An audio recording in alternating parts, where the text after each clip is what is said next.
Good morning students. तो आपका last lecture का टॉपिक चल रहा है स्पीड ऑफ साउंड वेव। ठीक है, तो कल देखा हमने effect on sound wave speed. तो सबसे पहले टेम्परेचर का देखा। टेम्परेचर जो आता है velocity directly proportional to root T होती है। तो अगर आप टेम्परेचर इंक्रीज करोगे तो वेलोसिटी भी आपकी इंक्रीज होगी, ये आपने पढ़ लिया कल। नेक्स्ट जो है आपका इफेक्ट ऑफ प्रेशर। तो सेकंड डालो आप लोग, effect of pressure. Effect of pressure, pressure. तो आप जानते हो वेलोसिटी जो होती है फॉर्मूला होता है P by row, P by रो या फिर गामा P बाई रो। ठीक, अगर आप प्रेशर को इंक्रीज करोगे तो आप देख सकते हो यहाँ पे PM इक्वल टू क्या होता है, रो आर टी होता है, रो आर टी होता है। तो यहां से P बाई रो की जो वैल्यू आएगी वो आएगी आपके पास PM equal to rho R T, तो R T by M. If T is constant, if T is constant, constant, then the ratio of P by rho is constant. तो आप देख सकते हो अगर आपने प्रेशर बढ़ाया, मान लो कमरे का प्रेशर अभी 1 ATM है, इसको 2 ATM कर दिया, तो डेंसिटी भी क्या उसी रेशो में इंक्रीज हो जाती है। P बढ़ाएंगे तो डेंसिटी भी सेम रेशो में इंक्रीज होती है, इसलिए P बाई रो का जो रेशो आएगा वो कांस्टेंट रहेगा। तो प्रेशर का जो है इफेक्ट नहीं आता है। तो डायरेक्ट लिखेंगे there is no effect of, no effect of pressure. तो प्रेशर का कोई इफेक्ट नहीं पड़ता है। ये हो गया नंबर 2। नंबर 3 जो है effect of humidity.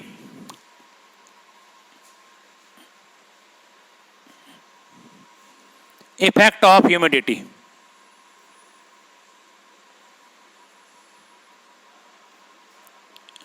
Humidity, humidity का क्या इफेक्ट होता है देखते हैं आप लोग। तो ह्यूमिडिटी देखें आप लोग, जो फॉर्मूला होता है आपके पास V equal to gamma P by rho, ये होता है।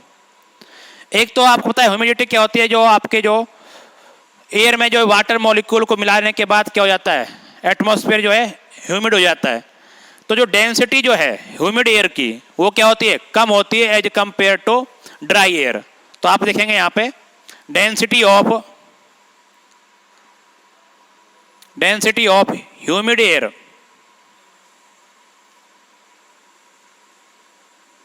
is less than as compared to dry air, dry air. ठीक है, तो ड्राई एयर के कंपेरिजन में जो डेंसिटी होती है वो कम होती है। लेकिन कुछ लोगों को दिमाग में आता है सर ह्यूमिड एयर में क्या होता है, पानी मिला दिया आप लोगों ने, वाटर के मॉलिक्यूल डाल दिए, तो डेंसिटी बढ़ जानी चाहिए, थोड़ा गाढ़ा हो गया समझो आप लोग, लेकिन डेंसिटी क्या होती है, घटती है। देखो आपको पता है डेंसिटी जो होती है आपके पास होती है मास अपॉन वॉल्यूम। ठीक है, तो वॉल्यूम तो आपका जैसे मान लिया आपने रूम ले लिया एक, रूम का वॉल्यूम क्या है, कांस्टेंट है। अब ड्राई एयर में क्या होता है, ड्राई एयर में जो है आपके पास वो होता है ऑक्सीजन और नाइट्रोजन होती है मैक्सिमम। तो आप लिखेंगे यहाँ पे ऑक्सीजन, ऑक्सीजन और क्या होती है, नाइट्रोजन, नाइट्रोजन, नाइट्रोजन। ये 2 गैसें होती है मेनली, 78% ये होती है, 21% ये होती है। ठीक है, ये पता है आप लोगों को। तो ड्राई एयर में ऑक्सीजन और नाइट्रोजन होता है। तो ऑक्सीजन का जो मॉलिक्यूलर वेट होता है कितना होता है, वो 32। ठीक है, और नाइट्रोजन का कितना होता है, 28। तो ये आप जानते हो सब लोग। तो यहाँ पे इस तरह से चलता है O2 और यहाँ पे क्या होता है N2। तो यहाँ पे आता है इसका 32 और यहाँ पे आता है 28, इन दोनों को जोड़ेंगे। अब क्या करते हैं, अगर आपने ह्यूमिड एयर ली, ह्यूमिड एयर, तो उसमें क्या आता है, वाटर आता है H2O। तो H2O कितना होता है, केवल 18 होता है। तो आप देख सकते हो यहाँ पे कि 18, तो आपको जो मास जो है इस कमरे में जो मास भरा हुआ है वो क्या हो गया है, कम हो गया है, इसलिए डेंसिटी क्या हो जाती है, कम हो जाती है। ऐसा लगता है आप लोगों के ह्यूमिड एयर की डेंसिटी ज़्यादा होगी, लेकिन ह्यूमिड एयर की डेंसिटी क्या होती है, कम होती है। क्योंकि होगा क्या, आप यहाँ से कुछ ऑक्सीजन या नाइट्रोजन निकालोगे और उसमें अंदर क्या डालने वाले हो, H2O डालने वाले हो। तो H2O का मोलिकुलर वेट कितना होता है, 18 होता है। तो देख सकते हो यहाँ पे 32 और 28 था, यहाँ पे केवल 18 रह गया। अगर इसमें से 10 मोलिक्यूल भी आपने बाहर निकाले और इसमें आपने ये क्या बोलते हैं वाटर के मोलिक्यूल डाले, तो ये मास जो आएगा टोटल यहाँ पे वो क्या हो जाएगा, कम हो जाएगा। तो डेंसिटी जो है ह्यूमिड एयर की क्या हो जाएगी, कम हो जाएगी। तो यही कारण है, देखो सर्दियों के दिनों में ट्रेन की जो आवाज़ है ना वो बहुत क्लियर सुनाई देती है, ठीक है। तो सर्दियों में क्या होता है, जो वाटर मॉलिक्यूल जो ज़्यादा होते हैं, ह्यूमिड एयर होती है, जैसे आपके कोहरा पड़ता है तो आपको 10 किलोमीटर तक भी जो है साउंड सुनाई दे जाती है ट्रेन की, लेकिन गर्मियों में नहीं सुनाई देती, ठीक है। क्योंकि सर्दियों में डेंसिटी कम होने की वजह से स्पीड क्या हो जाती है, बढ़ जाती है, तो आपको ज़्यादा दूर तक जो है आपको सुनाई देगी। तो ये ध्यान रखना है, अगर आप ह्यूमिडिटी इंक्रीज करोगे तो डेंसिटी डिक्रीज होगी और स्पीड ऑफ साउंड इंक्रीज होगी। If humidity increases, density decreases and velocity of sound increases, तो वेलोसिटी ऑफ साउंड क्या होगी, इंक्रीज होगी। तो ये आ गया आपके पास ह्यूमिडिटी का इफेक्ट। नंबर 3 देखें, इफेक्ट ऑफ जो आपके एयर की जो वेलोसिटी है, विंड वेलोसिटी, ऐसे लिख लो, effect of wind velocity, wind velocity. तो विंड वेलोसिटी का इफेक्ट भी होता है। अगर विंड जो है और साउंड दो सेम डायरेक्शन में होते हैं तो दोनों की वेलोसिटी क्या है, जुड़ जाती है। तो ये आप जानते हो, जिधर हवा चलती है उधर वेलोसिटी स्पीड बढ़ जाती है। तो आप लिखेंगे if velocity of wind and sound are in same direction, are in same direction, same direction में चल रहे हैं तो आपका हो जाएगा V sound plus V wind. और अपोजिट डायरेक्शन में चल रहे हैं, अगर ये अपोजिट डायरेक्शन में चल रहे हैं तो क्या हो जाएगा आपके पास, ये आ जाएगा VS माइनस में VW। तो ये होता है, अगर हवा आप बोल इधर रहे हो, हवा इधर चल रही है, तो आपकी स्पीड क्या है, डिक्रीज होगी। तो सिंपल सा ही बात है, इसमें कोई जो है ना बड़ी बात नहीं है। नंबर 4 हो गए। तो ये कुछ इफेक्ट थे। इफेक्ट ऑफ फ्रिक्वेंसी, फ्रिक्वेंसी का कोई इफेक्ट नहीं पड़ता है, ठीक है। एक मीडियम में जो स्पीड होती है साउंड की सबकी सेम होती है। इफेक्ट ऑफ फ्रिक्वेंसी, तो यहां पर नंबर 5 लिखेंगे, effect of frequency, effect of frequency.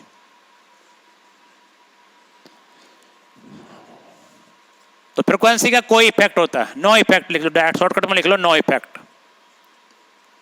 तो एक मीडियम में जो है ना सभी, चाहे मैं बोलता हूं चाहे कोई और बोले, चाहे जो है हॉर्न बजे, चाहे कुछ भी हो, अगर एक मीडियम आपका सेम है तो सेम मीडियम में जो स्पीड होगी सभी साउंड की क्या होगी, सेम होगी। फ्रिक्वेंसी सबकी डिफरेंट डिफरेंट है, क्योंकि हर एक ऑब्जेक्ट की फ्रिक्वेंसी क्या होती है, डिफरेंट होती है, ये आप जानते हो। अब आप नेक्स्ट लिखते हैं, जो साउंड प्रोपेगेशन होता है वो किस तरह से होता है। देखो साउंड प्रोपेगेशन, तो यहां पर लिखो साउंड प्रोपेगेशन। तो साउंड प्रोपेगेशन क्या होता है, जैसे ही आप लोग यहां पे बोलते हो कुछ, जैसे मैंने बोला यहां पे, तो सबसे पहले जो मेरे मुंह के पास जो मॉलिक्यूल्स हैं उनको क्या करता हूं मैं, कंप्रेस करता हूं। वो फिर अगले वालों को करते हैं इस तरह से कंप्रेशन और रेयरफेक्शन, इस फॉर्म में क्या होती है, साउंड ट्रेवल करती है। देखो यहाँ पे से मान लो आपने यहाँ पे कोई, इसको बोलते हैं इस तरह से कोई, ठीक, इसको ऐसे यहाँ पे दबा के छोड़ा सी पत्ती होती हैं इसकी, क्या करती हैं ये आगे पीछे होती हैं। तो ये क्या करेंगे, एयर को कंप्रेस करेंगे और कभी क्या करेंगे आपके पास ये रेयरफेक्शन होगा, कभी दबाएंगे एयर को, कभी क्या है एयर जो है खुल जाएगी पूरी। तो जो सबसे पास वाला एयर मॉलिक्यूल है वो बहुत पास पास हो जाएंगे, क्योंकि यहाँ पे क्या बन रहा है, कंप्रेशन बन रहा है, ठीक है। तो यहाँ पे बनेगा आपका कंप्रेशन, और इसके बाद क्या बनेगा, यहाँ पे अगर कंप्रेशन बन रहा है क्योंकि यहाँ पे मॉलिक्यूल क्या है, पास पास आ गए हैं, और यहाँ देखो यहाँ पे दूर दूर होंगे। तो जो साउंड ट्रेवल करती है वो कंप्रेशन और रेयरफेक्शन के फॉर्म में करती है। फिर आपका कंप्रेशन होगा इस तरह से। तो ये तो हो गया आपके पास कंप्रेशन, ये हो गया आपके पास रेयरफैक्शन, फिर कंप्रेशन और फिर से रेयरफैक्शन। तो ये रेयरफैक्शन, तो ये कंप्रेशन है, ये रेयरफैक्शन, फिर ये कंप्रेशन और फिर से ये आपका रेयरफैक्शन। ठीक है, तो इस तरह से जब बोलते हैं तो सबसे पहले हवा दबती है, उसके आगे फिर फैलती है, फिर दबती है, तो इस तरह से कंप्रेस और रेयरफैक्स होके आगे बढ़ती है साउंड, जो आपकी साउंड इधर जा रही है। तो साउंड जो है इन फॉर्म ऑफ कंप्रेशन और रेयरफैक्शन के फॉर्म में ट्रेवल करती है। तो यहाँ पर लिख सकते हो sound travel in form of compression and rarefaction. जहां प्रेशर ज्यादा होता है वहां पे कंप्रेशन होता है, और जहां पर प्रेशर कम होता है वहां पे रेयरफैक्शन होता है। तो यहां पर लिख सकते हो मोर प्रेशर, और रेयरफैक्शन पे होता है लेस प्रेशर, प्रेशर थोड़ा कम होता है यहां पे। ठीक, तो ये बात जानते हो। नेक्स्ट, अब इसकी इक्वेशन कैसे आती है? Equation of sound wave, equation of sound wave. और आपको पता है हम कौन सी वेव पढ़ते हैं? एसएचएम वेव पढ़ते हैं, सिंपल हार्मोनिक वेव पढ़नी है अपने को। तो इक्वेशन ऑफ साउंड वेव देखो क्या होगी, इक्वेशन ऑफ साउंड वेव।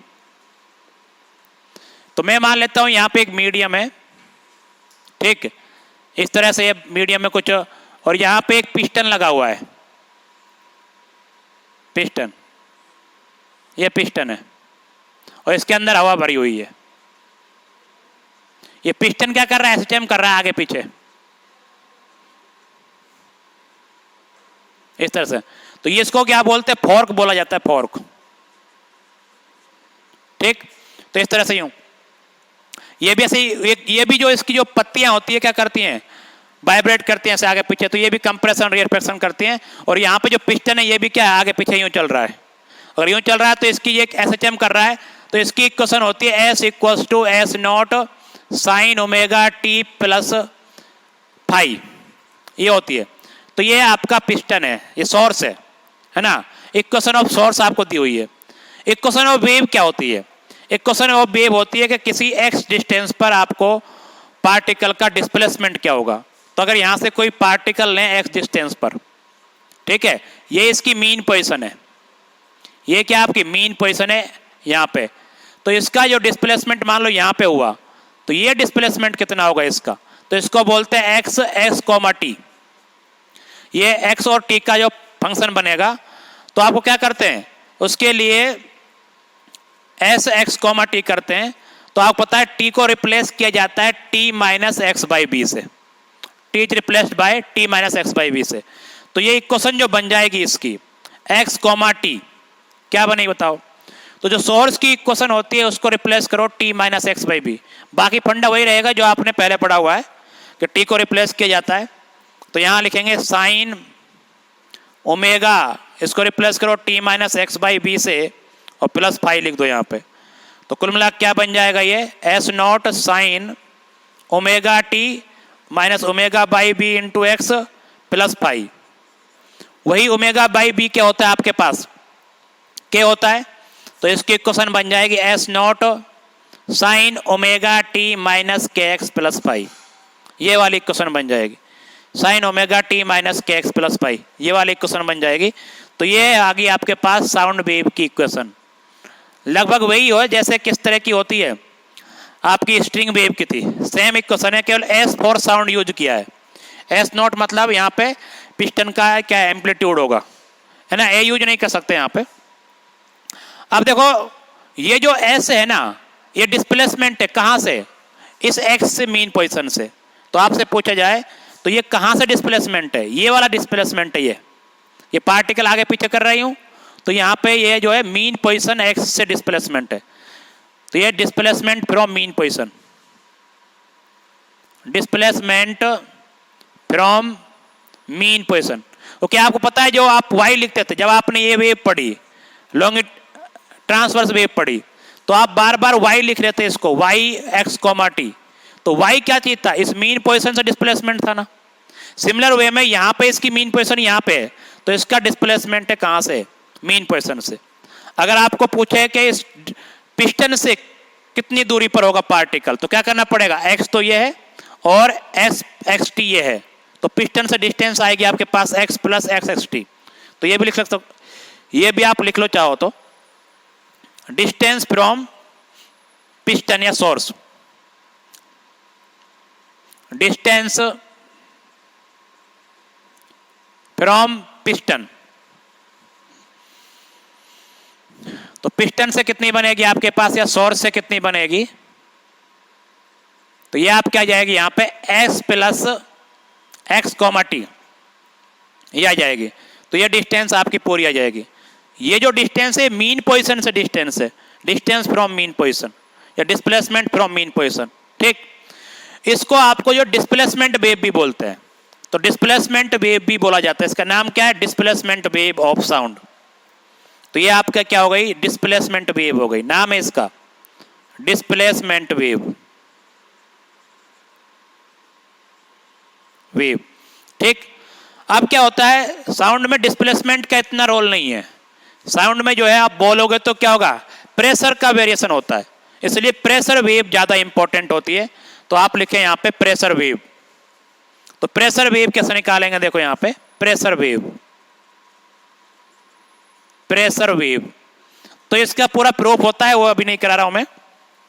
ठीक है, तो क्या करना है आपने को, प्रेशर वेव के लिए निकालना है तो जो चेंज इन प्रेशर जो होता है, चेंज इन प्रेशर, क्योंकि लगातार आप बोल रहे हो तो बोलने से क्या हो रहा है, इस रूम का प्रेशर चेंज हो रहा है। कहीं प्रेशर ज्यादा हो रहा है, जहां ज्यादा प्रेशर वहां पे क्या बन रहा है, कंप्रेशन, और जहां पे प्रेशर कम हो रहा है वहां पे बन रहा है रेयरफैक्शन। तो change in pressure, change in pressure, pressure तो क्या होता है, वो डेल्टा पी होता है। उसका एक फॉर्मूला आता है आपका minus K beta D S by D X, minus में beta D S by D X, ये आता है। ये इसका प्रूफ है, थोड़ा सा वो करा, देखो इधर, तो delta P equal to minus beta. ठीक है, अब जो आपकी डिस्प्लेसमेंट वेव आई है, इसका डिफरेंशिएशन करना है with respect to x, partial differentiation होगा, है ना। तो एस नॉट तो कांस्टेंट है, और साइन का क्या हो जाएगा, कॉस ओमेगा टी माइनस के एक्स प्लस पाई, के एक्स प्लस पाई। ठीक है, और एक्स के रेस्पेक्ट में कर रहे हो तो ओमेगा टी का जीरो, तो माइनस में के एक्स का क्या हो जाएगा, माइनस के, तो माइनस माइनस प्लस हो जाएगा। तो जो डेल्टा पी जो है वह आ जाएगा आपके पास beta k S not cos omega T minus के एक्स प्लस पाई, माइनस के एक्स प्लस पाई। ठीक, ये जो है ये क्या चीज है, आपका एम्पलीट्यूड बन जाता है। ठीक, तो डेल्टा पी इक्वल तो लिखेंगे आप लोग delta P not cos omega T minus में के एक्स प्लस फाइव। ठीक, इसी को ही क्या बोलते हैं, प्रेशर वेव बोलते हैं, प्रेशर वेव। इसका नाम क्या हो गया, प्रेशर वेव, प्रेशर वेव, इसी को प्रेशर वेव बोला जाता है। और ये यहां पे जो delta P amplitude of change in pressure, जो डेल्टा पी जो है आपका वह आपके पास है बीटा के एस नॉट। ये बहुत इंपॉर्टेंट फॉर्मूला है, छोटा सा फॉर्मूला है, लेकिन इससे कई क्वेश्चन बनेंगे आपके। क्यों बनेंगे, क्योंकि आप ज्यादातर आपको पता क्या है, डिस्प्लेसमेंट वेव के बारे में पता है। अगर प्रेशर वेव निकालनी है तो आपको क्या करना पड़ेगा, delta P naught equal to beta k S naught करना होता है। तो ये फॉर्मूला याद रखना है। ये क्या है, amplitude of change in pressure, amplitude of change in pressure, amplitude of change in pressure. ठीक, और डेल्टा पी क्या चीज है, delta P change in pressure है, या फिर बोल सकते हो एक्सिस प्रेशर भी बोल सकते हो इसको, एक्सिस प्रेशर। इसका जो नाम है चेंज इन प्रेशर या फिर एक्सिस प्रेशर। एक्सिस प्रेशर भी बोला जाता है इसको। ठीक, अगर आपको जो रियल वैल्यू ऑफ प्रेशर क्या है, रियल वैल्यू क्या है प्रेशर की, तो पी नोट क्या होता है, एटमॉस्फेरिक प्लस चेंज। जैसे मान लो अभी हमारा एक एटीएम होता है, मैंने उसमें चेंज कर दिया 2.5 एटीएम और जोड़ दिया, तो नेट कितना हो जाएगा आपके पास, वो हो जाएगा आपके पास 1.5 पी नोट। तो जो एक्चुअल प्रेशर जो आता है, एक्चुअल प्रेशर, तो एक्चुअल प्रेशर जो होगा आपके पास पी जो होगा वो क्या होगा, P note plus delta P, ये हो जाएगा। मतलब P note atmospheric pressure plus change in pressure. ठीक, जब आपको पता है पी मैक्सिमम कितना होगा, पी मैक्सिमम होगा आपके पास पी नोट प्लस, जब इस चेंज इन प्रेशर की मैक्सिमम वैल्यू आएगी, तो चेंज इन प्रेशर की मैक्सिमम वैल्यू कितनी है, डेल्टा पी नोट, क्योंकि जो एम्पलीट्यूड है, जब मैक्सिमम डेल्टा पी कितना हो सकता है, डेल्टा पी नोट के इक्वल कब होगा, जब कॉस ओमेगा टी माइनस के एक्स प्लस 5 की वैल्यू 1 के इक्वल हो जाएगी। तो आप बोल सकते हो मैक्सिमम प्रेशर होगा आपके पास पी, ये तो किसी भी जनरल टाइम पर है, जब इसकी वैल्यू मैक्सिमम आएगी तब मैक्सिमम प्रेशर होगा, तो यहाँ क्या बनेगा, डेल्टा पी नोट, या फिर ऐसे बोल सकता है P note plus beta k S note. और इस केस में क्या बनने वाला है, कंप्रेशन बनेगा, तब क्या बनेगा आपका, कंप्रेशन बनेगा, कंप्रेशन बनेगा इस वक्त। ठीक, और पी मिनिमम कितना हो सकता है, पी मिनिमम तो आएगा P note atmospheric pressure minus के डेल्टा पी नोट, जब आपका प्रेशर जो है कम हो जाएगा वहां पे, जब रियरफैक्शन बनेगा, मतलब क्या हो जाएगा यहाँ पे, P note minus K beta k S note, इसको बोलते हैं रियरफैक्शन।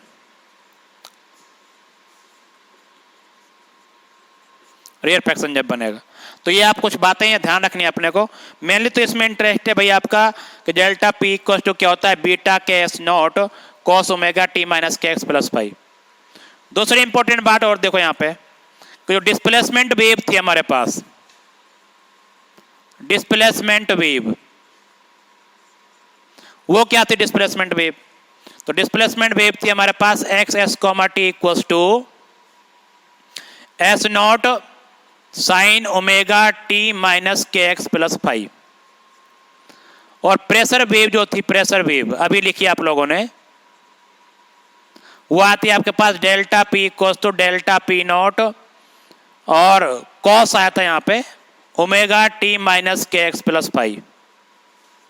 इसको अगर साइन में कन्वर्ट किया जाए तो क्या लिखेंगे, देखो यहाँ पे delta P equal to delta P nought sine omega T minus के X plus 5 plus pi by 2। और sine pi by 2 plus theta क्या होता है, कॉस थीटा ही होता है। ठीक है, तो इसका मतलब क्या हुआ, अगर इस इक्वेशन को देखें और इस इक्वेशन को देखें, तो डिस्प्लेसमेंट वेव और प्रेशर वेव में कितना फेज डिफरेंस होता है, पाई बाई 2 का फेज डिफरेंस होता है। तो ये बात लिखो यहाँ पे, phase difference between, phase difference between displacement and pressure wave, displacement and pressure wave is pi by 2। Pi by 2 का क्या होता है, फेज डिफरेंस होता है। इसका मतलब ये है जब डिस्प्लेसमेंट मैक्सिमम होगा तो चेंज इन प्रेशर क्या होगा, मिनिमम होगा। तो ये बात लिखेंगे यहां पे, when displacement is maximum then pressure is minimum. तो जहां पे डिस्प्लेसमेंट मैक्सिमम होगा वहां पे प्रेशर क्या होगा, मिनिमम होगा, pressure is minimum, is minimum. ठीक है, तो एक छोटा सा क्वेश्चन कर लेते हैं, बच्चों वाला क्वेश्चन यहाँ पे, कि भाई अगर आपको दिया हुआ है कि डिस्प्लेसमेंट वेव दिए एस बराबर S nought sine omega T minus के एक्स प्लस पाई बाई, या फिर 30 डिग्री लिख लो ये, तो और आपको पूछा गया है कि फाइंड प्रेशर वेव, पूछा ये है find pressure wave, pressure wave. तो प्रेशर वेव क्या होगी, तो कुछ नहीं, प्रेशर वेव देखो delta P equal to delta P naught, और यहाँ पर जाएगा साइन ओमेगा टी माइनस के एक्स सेम रहेगा, प्लस 30 और क्या जोड़ देना है, 90 डिग्री और जोड़ देना है, क्योंकि प्रेशर वेव जो है 90 डिग्री का फेज डिफरेंस आता है उसमें। तो कुल मिला के बन जाएगा यहाँ पे ये, तो डेल्टा पी नॉट बन जाएगा आपके पास। इसको चाहे तो इसको लिख दो value, beta k S not आती है इसकी वैल्यू, ठीक। और क्या बनेगा यहाँ पे ये साइन ओमेगा टी माइनस के एक्स प्लस 120। तो ये आपकी क्या बन गई, प्रेशर वेव बन गई। तो ये बहुत आसान क्वेश्चन था, सिंपल सा, क्योंकि π/2 का फेज डिफरेंस रखना है अपने को। जब डिस्प्लेसमेंट मैक्सिमम होता है तो प्रेशर जो है मिनिमम होता है,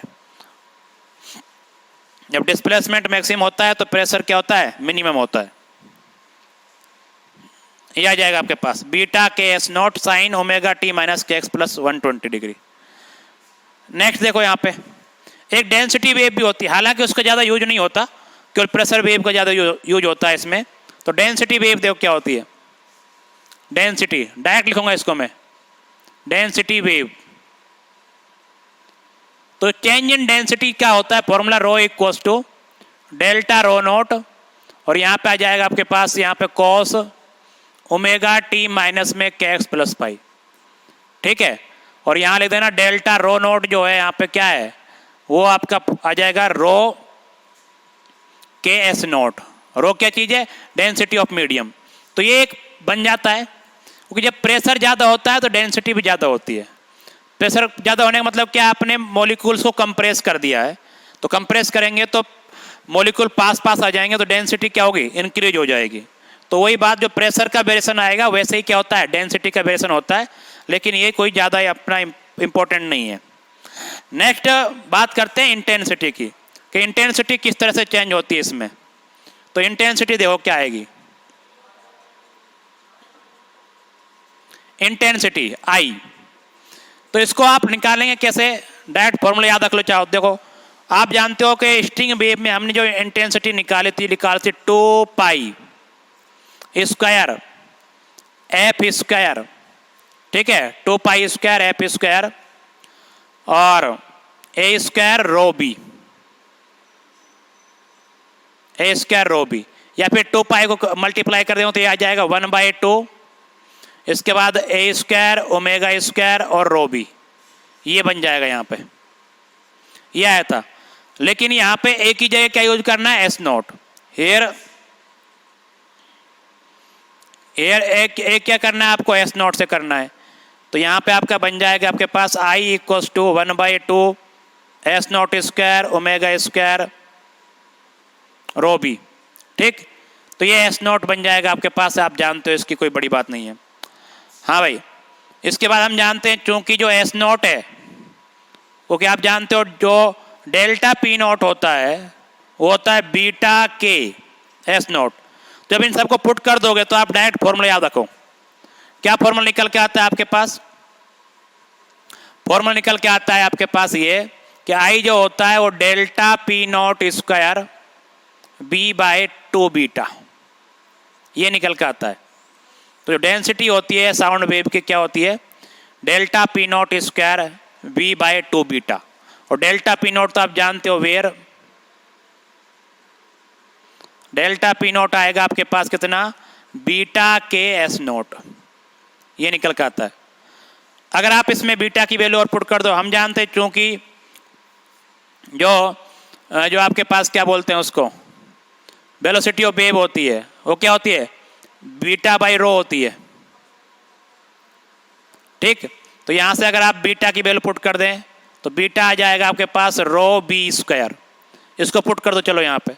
तो ये आई की वैल्यू डेंसिटी के फॉर्म में क्या बनेगी, देखो यहाँ पे डेल्टा पी नॉट स्क्वायर, ये आपके पास भी है, ये 2 आपके पास है, और यहाँ आ जाएगा रो बी स्क्वायर, एक बी से बी कैंसिल हो जाएगा। तो क्या बनेगा देखो यहाँ पे I equals to delta P nought square upon 2 rho B. तो इन दोनों फॉर्मूले से भी कई बार क्वेश्चन बन जाते हैं, दोनों याद रखने कि इंटेंसिटी का जो फॉर्मूला होता है साउंड वेव के लिए वो चेंज इन प्रेशर के एम्पलीट्यूड का square into B/2 beta, beta bulk modulus है आप जानते हो। अगर रो के फॉर्म में लिखना है तो delta P nought square upon 2 rho B, इन दोनों फॉर्मूले पे आपसे क्वेश्चन बनेंगे। नेक्स्ट देखिए अब इसमें जो इंटेंसिटी जो है ना, एक्चुअली जो साउंड की इंटेंसिटी जो है उसको आप लोग डेसिबल स्केल पर जो है मेजर करते हो। एक्चुअल होता क्या है, अगर आपने ये क्या बोलते हैं डिस्टेंस वगैरह चेंज होती है, तो जैसे मान लो दुगनी डिस्टेंस हो गई, तो दुगनी अगर डिस्टेंस हो जाती है तो इंटेंसिटी जो है आपकी जो है दुगनी या तिगनी नहीं होती है, जो अभी मतलब डायरेक्ट प्रोपोर्शनल नहीं होता है, वो अलग स्केल पे चलती है, उसको बोलते हैं डेसिबल स्केल। पर उससे पहले भी देख लेते हैं कुछ एक बात है और यहाँ पे, अगर आपके पास क्या है पॉइंट सोर्स आता है, एक दो बात और देखो यहाँ पे, अगर आपका यहाँ पे क्या है पॉइंट सोर्स है, पॉइंट सोर्स, तो पॉइंट सोर्स जानते हो कि अगर कोई भी यहाँ पे पॉइंट सोर्स रखा हुआ है तो इसके चारों तरफ क्या होती है इंटेंसिटी फैलती है, चारों तरफ साउंड फैलती है, 3D में साउंड फैलती है। अगर यहाँ की जो पावर P है, इस पॉइंट सोर्स की पावर कितनी है P इसकी पावर है, इतने वाट का कोई साउंड सिस्टम लगा हुआ है, तो ये अगर R डिस्टेंस पर आपको इंटेंसिटी निकालनी है यहाँ पे, तो जो I जो होगी क्या होगी P/4πr², क्योंकि ये 3D में फैलेगी तो 3D में क्या बनेगा स्फीयर बनेगा, और पर यूनिट एरिया की जो पावर होती है क्या होती है इंटेंसिटी होती है, तो power per unit area intensity कहलाती है आपके पास। तो आप देख सकते हो यहाँ पे कि किस तरह से होगा, जो I जो है वो इनवर्सली प्रोपोर्शनल टू क्या आता है R आता है, और also directly proportional to delta P0² आता है, ठीक है। तो ये सब आप जानते हो इधर डेल्टा P0²। अगर यहाँ से डेल्टा P0 देखें आप लोग, डेल्टा P0 तो आ जाएगा 1/R, ठीक, कि लगातार जो है प्रेशर जो है चेंज इन प्रेशर लगातार क्या है 1/R के रेशो में कम होगा। अगर आपकी जो है इक्वेशन ये है, सोर्स की इक्वेशन आपकी क्या है, सोर्स इक्वेशन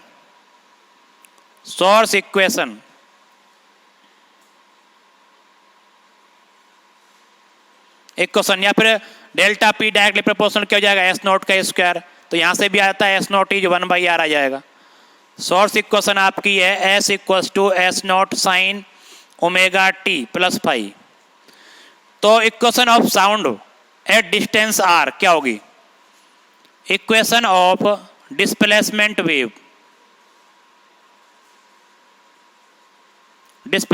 वेव, क्या होगी एट डिस्टेंस R,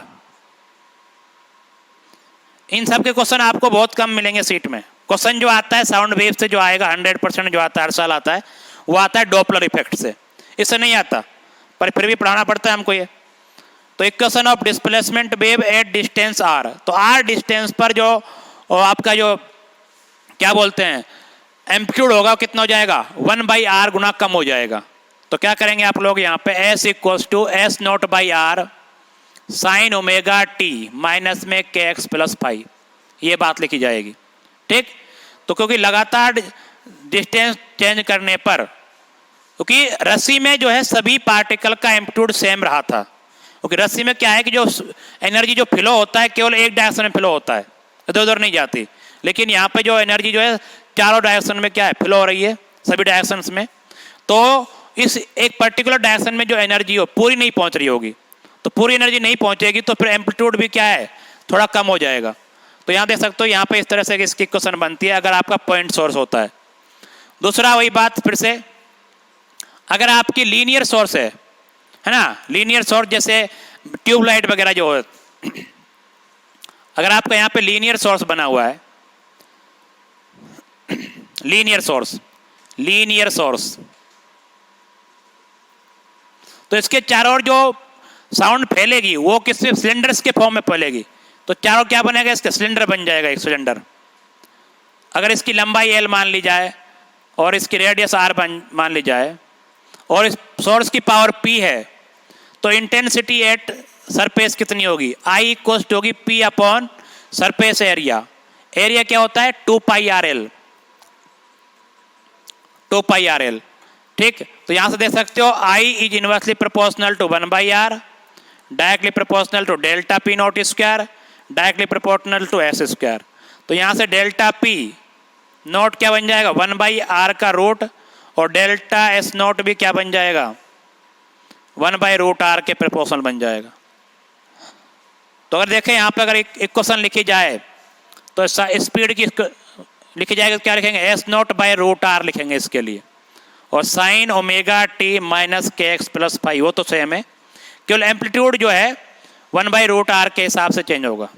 तो ये बात मैं पहले भी कर चुका हूं कि बल्ब में जो है इंटेंसिटी तेजी से कम होती है, क्योंकि वहां पे इंटेंसिटी 1/r² के साथ चेंज हो रही है, और ट्यूबलाइट में जो है 1/r के हिसाब से चेंज हो रही है, तो इंटेंसिटी जो है उतनी तेजी से कम नहीं होती है। इसलिए ट्यूबलाइट जो यूनिफॉर्म उजाला प्रोड्यूस करती है आपके जो रूम के अंदर, और बल्ब जो है अपने पास तो उजाला उसके पास बहुत ज़्यादा होता है, लेकिन डिस्टेंस बढ़ने पर जो उसका जो इंटेंसिटी है ब्राइटनेस की, वो क्या हो जाती है, कम होती जाती है। तो ये बात हम पहले भी कर चुके हैं। ठीक, अगर आपका सोर्स एट डिस्टेंस इन्फिनिटी पर हो तो फिर वहां से पैरेलल लाइंस आती हैं। क्या आती हैं? Parallel lines.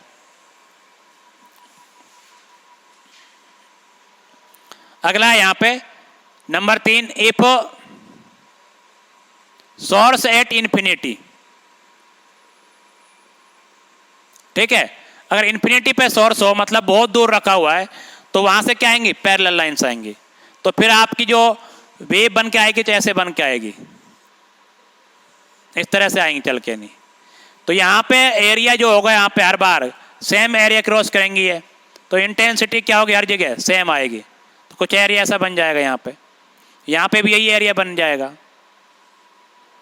ठीक, तो यहाँ पे जो इंटेंसिटी, अगर यहाँ पे आई है, तो यहाँ पे भी इंटेंसिटी कितनी होगी? आई होगी। ज़्यादा फर्क नहीं पड़ेगा ना। जैसे मान लो 1,00,000 किलोमीटर दूर रखा हुआ है कोई चीज़, तो आप क्या लिखोगे यहाँ पे? इंटेंसिटी। यहाँ पे इंटेंसिटी लिखोगे भाई पावर अपॉन 4π इंटू 1,00,000 किलोमीटर का स्क्वायर। अब यहाँ से यहाँ तक मान लो 10 मीटर की दूरी है, तो क्या होगा यहाँ पे? P अपॉन 1,00,000.01 कुछ लिख पाओगे वैसा आप लोग का स्क्वायर। तो इंटेंसिटी में ज़्यादा इफेक्ट नहीं पड़ता है, तो इंटेंसिटी जो है कांस्टेंट रहती है ना। तो इंटेंसिटी जो है आपकी क्या रहती है? कांस्टेंट रहती है। तो आप इस वाले केस में इंटेंसिटी जो है क्या होगी? कांस्टेंट रहेगी। और इंटेंसिटी कांस्टेंट रहेगी तो फिर एम्पलीट्यूड भी कांस्टेंट रहेगा और सब कुछ कांस्टेंट रहेगा। यहाँ पे intensity delta P not S not are constant, ये सभी क्या होंगे? आपके कांस्टेंट रहेंगे। ठीक है, तो सब चीज कांस्टेंट रहेंगे अगर सोर्स कहां पर है? आपका इन्फिनिटी पर है। नेक्स्ट देखें आप लोग,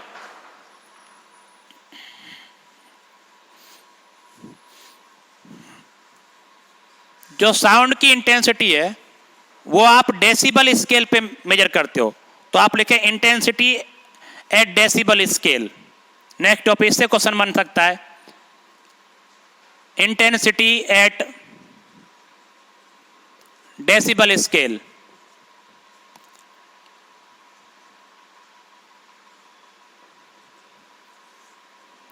इंटेंसिटी एट डेसिबल स्केल। तो होता क्या है, जो ह्यूमन ईयर जो होते हैं वो 1000 हर्ट्ज की साउंड को मिनिमम जो इंटेंसिटी है वो 10⁻⁻12 वाट पर मीटर स्क्वायर होती है ना। तो minimum intensity of 1000 hertz sound, तो लिख लो बात यहां पे, minimum intensity of 1000 hertz sound that human ear can hear।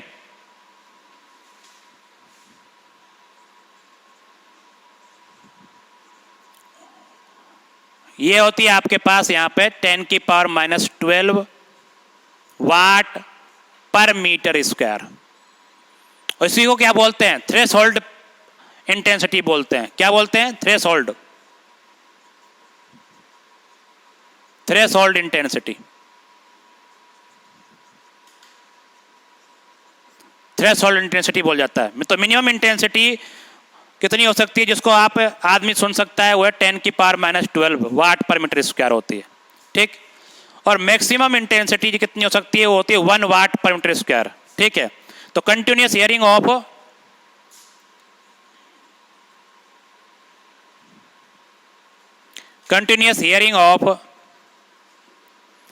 Of sound of intensity 1 watt per metre square is may cause of pain. तो आपको दर्द करने लगेगी और आपने ज्यादा देर तक सुन लिया तो आपको सुनाई देना भी क्या हो जाएगा, बंद हो जाएगा।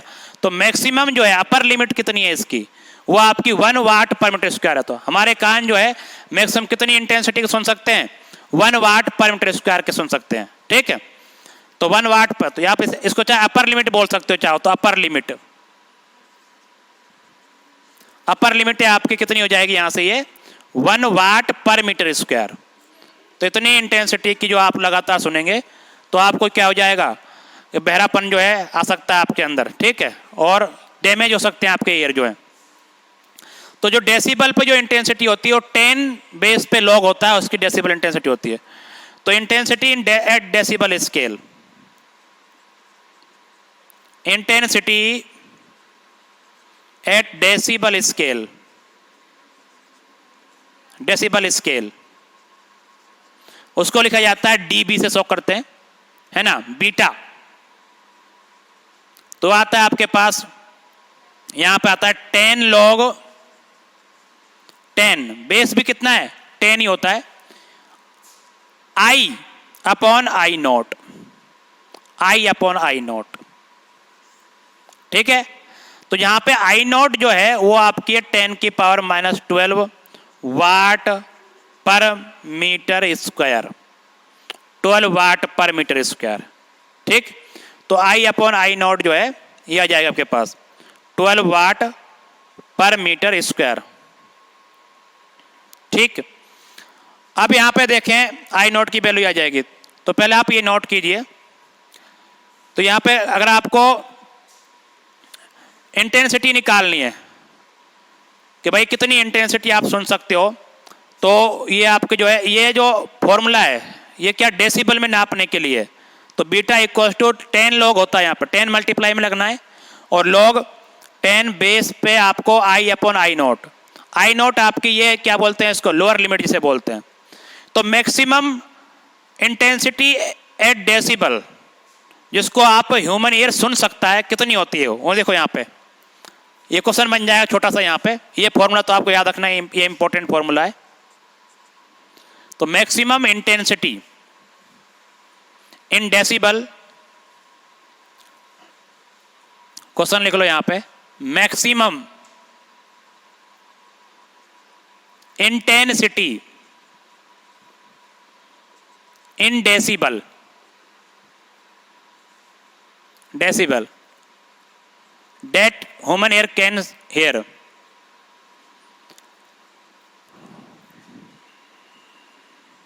human ear can hear, तो बताओ कितनी होगी। तो उसके लिए क्या पता है आपको, पता है कि जो आई मैक्स होता है हमारे पास वो कितना होता है, वो होता है 1 वाट पर मीटर स्क्वायर, है ना, आई मैक्स वो होता है आपके पास 1 वाट पर मीटर स्क्वायर, ठीक।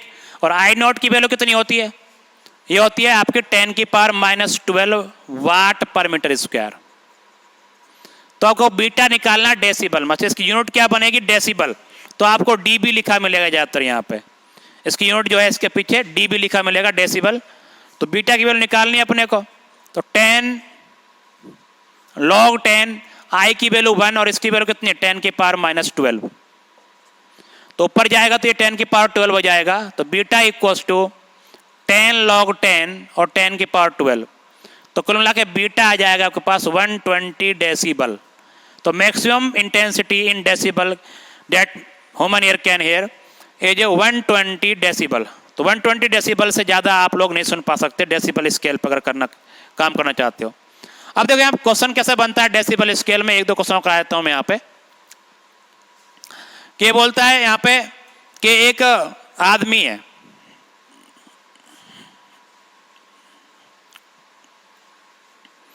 देखो क्वेश्चन देखो क्या है यहाँ पे, मान लो इस तरह से एक कोई पेड़ वगैरह यहाँ पे बना हुआ है, पेड़ है ये, इस पे कोई चिड़िया जो है गाना गा रही है इधर, है ना, ये चिड़िया बैठी हुई इधर, और यहाँ पे क्या है एक आदमी यहाँ पे चल रहा है, ये इधर चल रहा है। तो पहले ये डिस्टेंस R1 पे था, फिर चल के ये यहां आ जाता है, तो इसकी डिस्टेंस कितनी जाती है, R2 हो जाती है। यहां पे चिड़िया है, ये डिस्टेंस R2 जाती है। तो इसको जो इंटेंसिटी में जो डिफरेंस आता है वो 20 डेसिबल का डिफरेंस आ जाता है ना। तो ये A से B तक जाने पर, है ना, moving from A to B, moving from A to B, A to B, change in intensity, change in intensity is 20 decibel, ऐसे मान लो 20 डेसिबल का क्या आ रहा है, चेंज आ रहा है। ठीक, तो क्या करेंगे, जब ये R1 पे था तो आप लिखेंगे I1, तो I1 क्या हो गया हमारे पास, जो भी पावर होगी, है ना, या फिर आप डायरेक्ट लिख दोगे कि I1 और I2 का रेशो जो आएगा, क्योंकि I1 और I2 का रेशो अगर निकालना है आपको तो वो आएगा आपके पास R1 square by R2 square, नहीं R2 square by R1 square, ये आएगा R2 स्क्वायर, क्योंकि हम जानते हैं क्योंकि I is inversely proportional to क्या होता है, 1/R स्क्वायर होता है। ठीक, तो ये मान लेते हैं। तो I1 बाई I2 का रेशो आ जाएगा आपके पास R2 square by R1 square, इसी से हमें ये निकालना है। तो क्वेश्चन क्या था, फाइंड ये करना है आपको, फाइंड R1 बाई R2, ये आपको फाइंड करना है। तो आप जानते हो कि पहले मान लो β1 थी इंटेंसिटी, क्या थी बच्चों, log 10 बेस पे I1 लिखते और यहां तो I0 रहेगा, ये एक क्वेश्चन नंबर 1। बाद में इंटेंसिटी कितनी हो गई, β2 हो गई, तो क्या लिखेंगे इसको, 10 log 10 I2 बाई I0, ये आ जाएगा। अगर आपको चेंज जो पूछा है इसने, कितना चेंज हुआ, वो हुआ आपको 20 डेसिबल का, मतलब यहां पे देखा जाए तो आपको β2 माइनस β1 दिया हुआ है, कितने का, 20 dB का। ठीक है, तो आप β2 माइनस β1 निकालें तो क्या निकल के आएगा ये, तो यहां पे 10 कॉमन हो जाएगा, log बचेगा यहां पे I1 by I0, sorry I2 by I0 minus 10 common लिया, log I1 बाई I0। तो यहां पे भी आप β2 माइनस β1 निकालेंगे तो 10 log क्या बचने वाला है, ये I0 तो कट जाएगा, log A बाई B बचेगा ना ये, तो क्या बचेगा, I2 by I1, I2 by I1 बचेगा। ठीक है, 10 log भी चल रहा है, इसको वैल्यू कितनी है हमारे पास, 20 equal to 10 log 10 I2 by I1, तो यहां से 2 टाइम्स कट जाएगा यहाँ पे। ठीक, अगर आपने यहाँ पे I2 बाई I1 निकाला तो क्या निकलेगा, यहाँ पे 10 की पावर 2 निकलेगा, जो ये जो बचता है ये बेस की पावर बन जाती है, इतना लोग जानते हो आप लोग भैया, अगर ऐसा लिखा हुआ है log 10 I2 by I1 equal to 2, तो ये जो जाएगा यहाँ पे क्या हो जाएगा, 10 की पावर बन जाएगी। तो कुल मिला के देखा जाए तो I2 बाई I1 क्या हमारे पास, I2 बाई I1 है हमारे पास R1 बाई R2 का स्क्वायर इक्वल टू कितना, 100। तो R1 बाई R2 क्या जाएगा यहाँ पे, 100 का रूट, 100 रूट मतलब 10, तो इसका मतलब ये हुआ कि R1 बाई R2 कितना है, 10 आ जाएगा। तो इस तरह से क्वेश्चन बनेंगे यहाँ पे डेसिबल्स में, वही करेगा कि भाई कभी इंटेंसिटी में चेंज 20 डेसिबल का आ जाता है, कभी तो आपको 2 बार में लिखनी पड़ेंगे क्वेश्चन, पहले मान लो β1 थी, बाद में β2 थी, तो आप चेंज जब निकालेंगे तो β2 माइनस β1 करके निकालेंगे। इस तरह के डेसिबल के क्वेश्चन आपके बन सकते हैं। ठीक, तो अभी हम आज के लिए इतना रखते हैं, कल पढ़ेंगे इसमें, कल आपको जो है ऑर्गन पाइप्स के बारे में पढ़ाया जाएगा, रेजोनेंस पाइप वगैरह, उसके बाद बीट्स और उसके बाद डॉपलर इफेक्ट्स, 3 टॉपिक और बचे हैं इस चैप्टर के।